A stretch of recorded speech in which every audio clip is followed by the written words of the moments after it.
তো দেন 45 এর রিটেন দিলাম, রিটেন একটু এভারেজ হলো আমার ফার্স্ট রিটেন। এরপরে 46 এর প্লি ক্র্যাক করলাম। তো ওখানে দেখা যায় যে 46 এর পর একটা লং টার্ম গ্যাপ হয়ে যায়, আমাদের যে জুলাই অভ্যুত্থান হলো, মাঝখানে অনেক কিছু হয়ে গেল আমাদের কতদিন দেশে। সময় ছিল? প্রায় 1 বছরের বেশি পাইছি না আমরা? প্রায় 1.5 বছর মনে হয়। 1.5 বছর পাইছি একটা রিটেনে। আর একটা জিনিস ও বলার আগে আমি বলে নিই, সেটা হচ্ছে 1.5 বছরে মোরালেস মনে হয় 10 দিন বা 20 দিন বাদে, ঠিক আছে? 1.5টা বছর কোনো একটা মানুষ যদি টেবিলে বসে থাকে, ঠিক আছে, একদম আমি ছিলাম। মানে ওইখানে মানে আমি বলতাম ওটা সানজিদের দরগা, ঠিক আছে? একদম সকাল থেকে একদম লেট নাইট পর্যন্ত যে মানুষটা যার অসুস্থ হোক যা হোক, মানে যে হচ্ছে ওই লাইব্রেরিতে আসবে, দরকার হলে অসুস্থ হলে ওই লাইব্রেরিতে ডেস্কে ঘুমাবে দরকার হলে। তো এই মানুষটা হচ্ছে সানজিদা। আর এই 1.5টা বছর হচ্ছে আমাদের ফ্রেন্ডশিপও মজবুত হয়। আমরা হচ্ছে অনেক খারাপ সময়ের মধ্যে দিয়ে যাই, ভালো সময়ের মধ্যে দিয়ে যাই।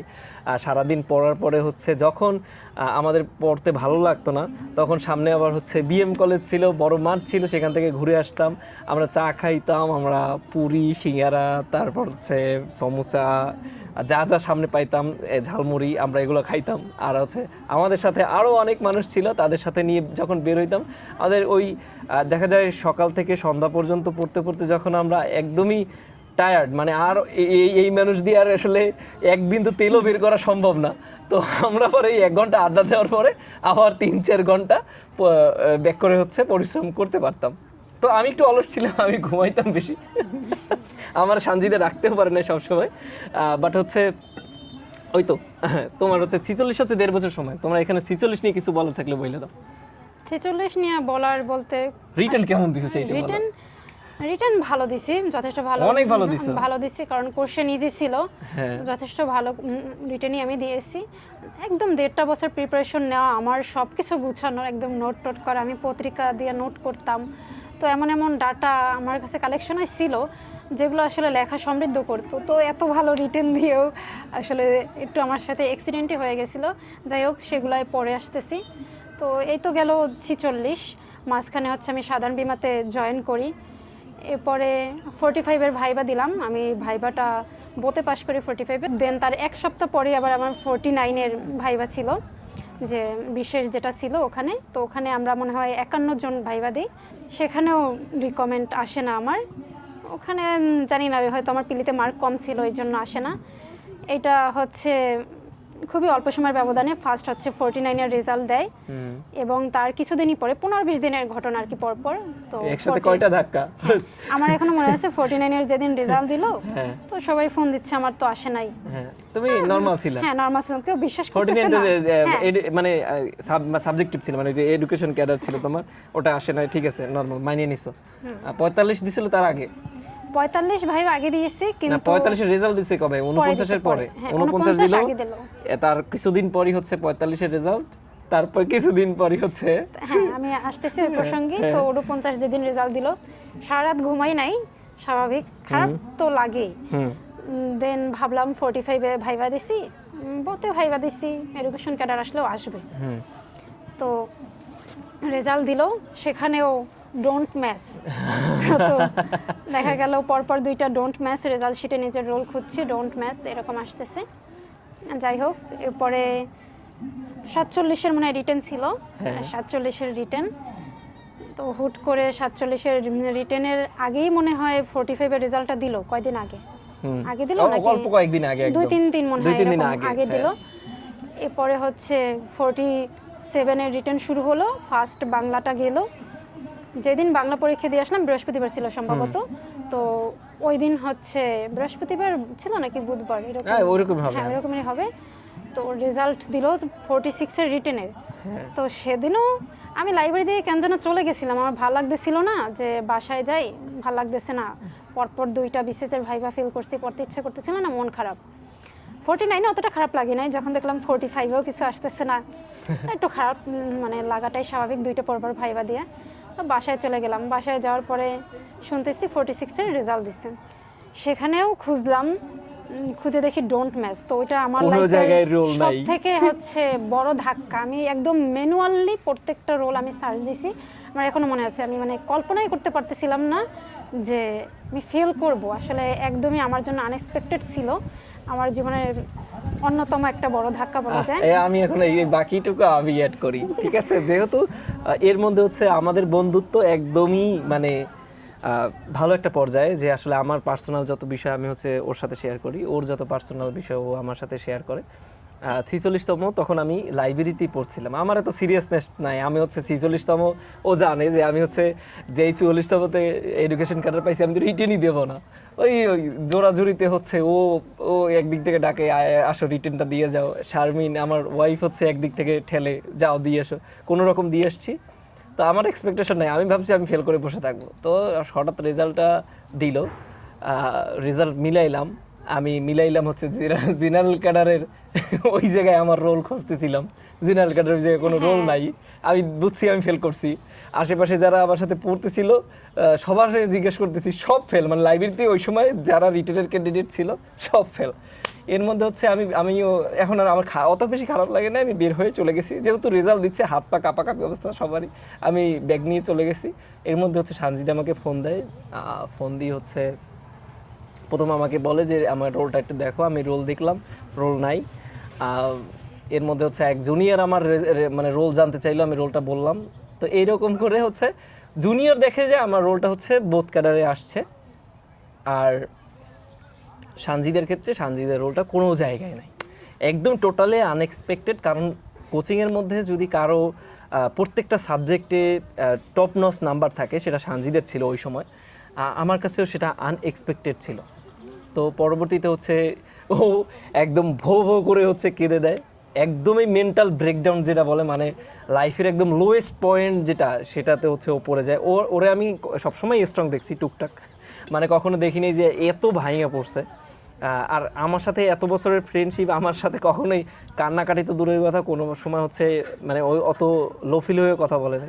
তো ওই দিন হচ্ছে সবচেয়ে বাজে দিন ছিল ওর লাইফে, প্লাস হচ্ছে আমিও স্যাটিসফাইড না, মানে আমি আসলে ওর ব্যাপারটার জন্যই আমার পুরো হচ্ছে 46-এর যে একটু টিকসি এটা যে একটু চিলটিল করবো, ওইটা একদম পুরো ম্লান হয়ে যায়।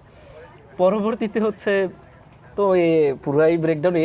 46-এর যেহেতু একটা সাবজেক্ট পরীক্ষা দিয়ে রেজাল্ট দিছে 47-এ, এখন সে 47-এর যে রিটেন দিবে মানে দিবে না, টোটালে দিবে না। আমার হচ্ছে ফেসবুক, মেসেঞ্জার, তারপর হচ্ছে হোয়াটসঅ্যাপ, মোবাইল নাম্বার সব জায়গা দিয়ে ব্লক করে দিছে, কারণ কমিউনিকেশন তো আমার সাথেই হয়, ঠিক আছে? আর কাছের মানুষ আমি, এই জন্য হচ্ছে আমার এতে যোগাযোগ বন্ধ, বিচ্ছিন্ন করে দিছে। এখানে বিচ্ছিন্ন করার একটা রিজন আছে, কারণ ও হচ্ছে বারবার ফোন দিবে, রিটার্ন দিতে বলবে, এই সেই। তো আমি হচ্ছে অনুনয় বিনয় করবে, আমি রিটার্ন দিবই না। হ্যাঁ, রিটার্ন দিবে না, একদমই সে ডিটারমাইন্ড যে সে দিবে না। ওর মাও হচ্ছে বলে দিছে এত রিটার্ন দিয়ে কি করবি, ফলাফল তো আসতেছে না।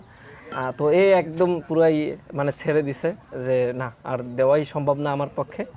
পরবর্তীতে আমি কি করছি, আমি হচ্ছে ওর এক বান্ধবী ছিল যার সাথে হচ্ছে বিএম কলেজের সামনে, মানে ওর কলেজে বসে পরিচয়, তার নাম্বারটা আমি ম্যানেজ করি। তারপর হচ্ছে তাকে ফোন দিই যে ইবা তুমি চলে আসো, এরকম সানজিদা তো ফোন টোন ধরতেছে না, ওর বাসায় যেতে হবে, আমি তোর বাসা চিনি না। পরে হচ্ছে তাকে নিয়ে আসি, নিয়ে আসার পরে হচ্ছে ওর যত বই টই ছিল রিটেনের লাইব্রেরিতে, ও লাইব্রেরিতে তো আসবেই না, পড়াশোনাই ছাড়িয়ে দিবে। তো হচ্ছে ওকে হচ্ছে সেই বই খাতা আমি নিয়ে ব্যাগে ভরে, এক ব্যাগ বলতে গেলে বস্তা হবে, সেই বই নিয়ে অটোতে উঠে ওর বাসার সামনে যায় দাঁড়ায়া, তারপর হচ্ছে ফোন দেওয়া হয়েছি। তারপর হচ্ছে ও আমাদেরকে ওদের বাসায় ঢুকতে আর কি অনুমতি দেয়, আমরা ঢুকলাম। এ তো পুরা শোকাহত অবস্থা, ধ্বংস বিধ্বস্ত অবস্থা। সুন্দর মতো বই খাতাগুলো ব্যাগ থেকে বের করে ওর টেবিলে গুছাই টুছাই দিলাম। তারপর হচ্ছে ম্যাডাম আবার আমাদের জন্য ডিম ভাজি করে নিয়ে আসলেন।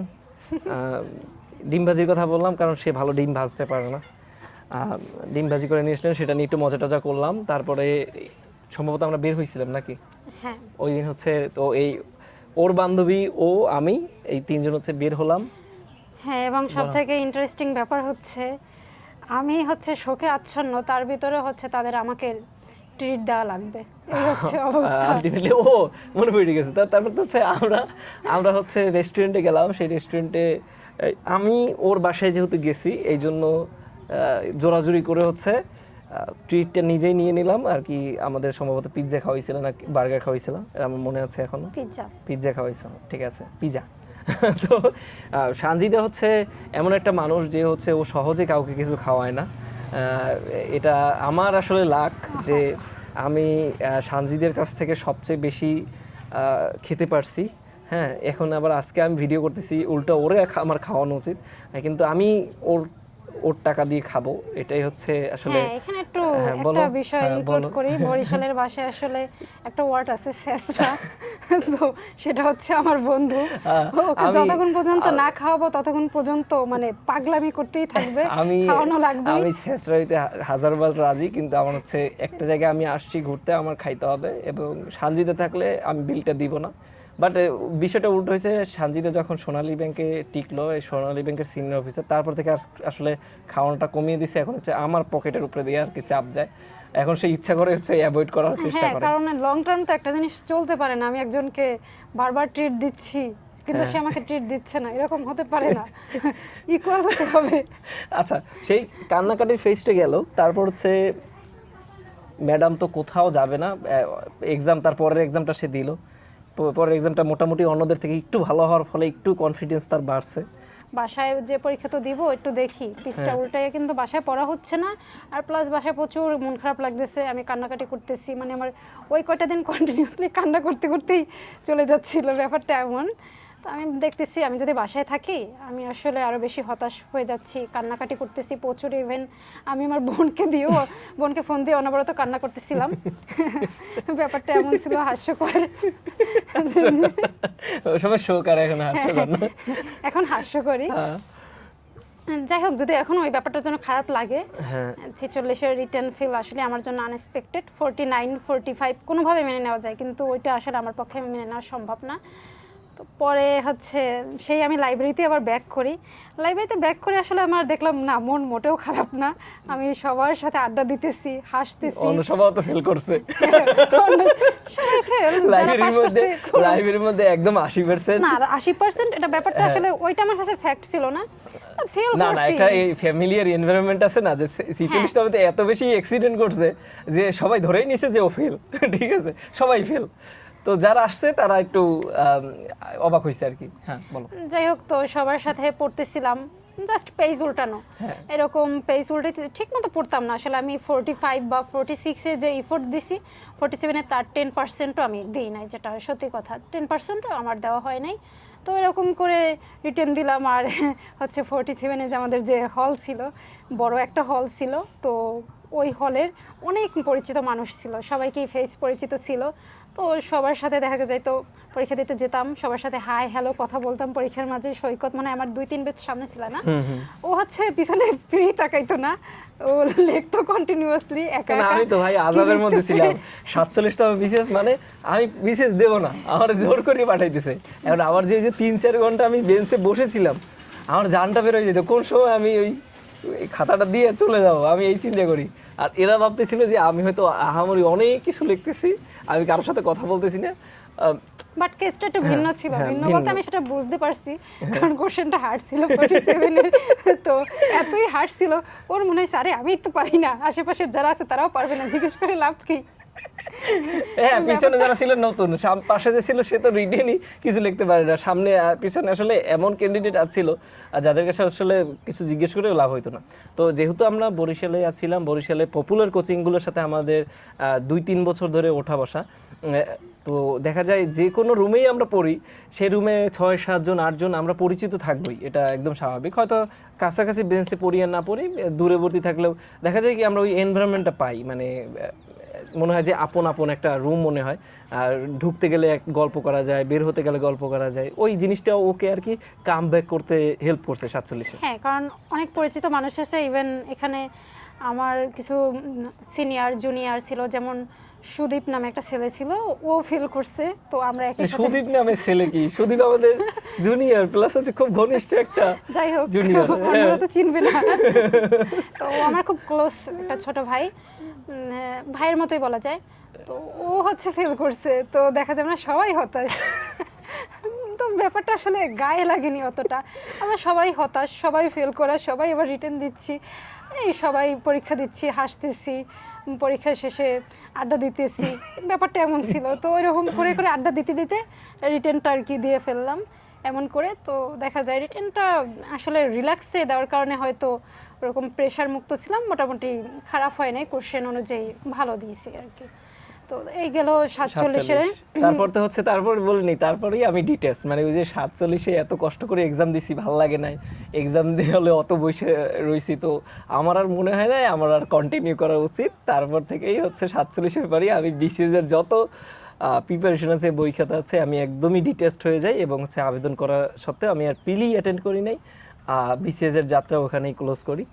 আর তারপর হচ্ছে ম্যাডাম অনেক ডাকাডাকি করছে, লাইব্রেরিতে যেতে হচ্ছে অনেক কিছু করছে, কিন্তু আমি আর রেসপন্স করি নাই, আমি একদম গায়েব হয়ে গেছি। এখন তো না গায়েব অতও হচ্ছে। ডাকি নাই যতটা না বলতেছে, ডাকছো, কম ডাকো না একদম। বলতেছে। না ডাকলে ওরই সুবিধা, ডাকলে আমরা বের হইতে পারতাম, এই যে বোরিং আড্ডা টাইমটা দেওয়াটা আমরা হতো আড্ডাটা আমাদের। দিতে পারতাম। তো দেখা যায় আমি না থাকলে ওর জন্য কষ্টকর, কারণ হচ্ছে অন্যদের সাথে সেই ভাইবে আড্ডা দেওয়াটা। যাই হোক, তারপর বলে তাই তো তোর আর এখানে কি অন্য কিছু 47 বলবা? 47 পর্যন্তই কিন্তু তোমার সফলতা, তারপর আর বাদ বাকিগুলো অ্যাড করা না করা তোমার ইচ্ছা। হ্যাঁ, অ্যাড করে আরেকটা কথা বলি, 47 হচ্ছে রিটার্ন তো আমি ধরে নিয়েছিলাম দেবো না, পরে ভাবলাম আমি তো অফিস থেকে ছুটি নিয়েছি, আমি ছুটিগুলো কি করব, রিটার্নটা দিয়ে আসি। কোনটা? 47। আই আচ্ছা ঠিক আছে, এটা তো গেল। তারপর 50 তো দিলা, 50 টিকলা, 50 দিলাম। 50 হচ্ছে রিটার্ন দিছো, হয়তো সামনে ভাইবেও দিবা যদি ফরেন দেওয়ার ইচ্ছা থাকে, up to you, I don't know. তো ওর বিশেষ জানি এখানেই ক্লোজ। এখন শেষ দিকে হচ্ছে আমার সাথে বন্ধুত্ব কেমন হয়ে কিভাবে হইলো সেইটা একটু বলো। আমরা অলরেডি বলছি, তুমি একটু জাস্ট বলবা যে আমাদের বন্ধুত্ব কিভাবে হয়েছে। এখন তো পাগলামি করতেছি, বলো।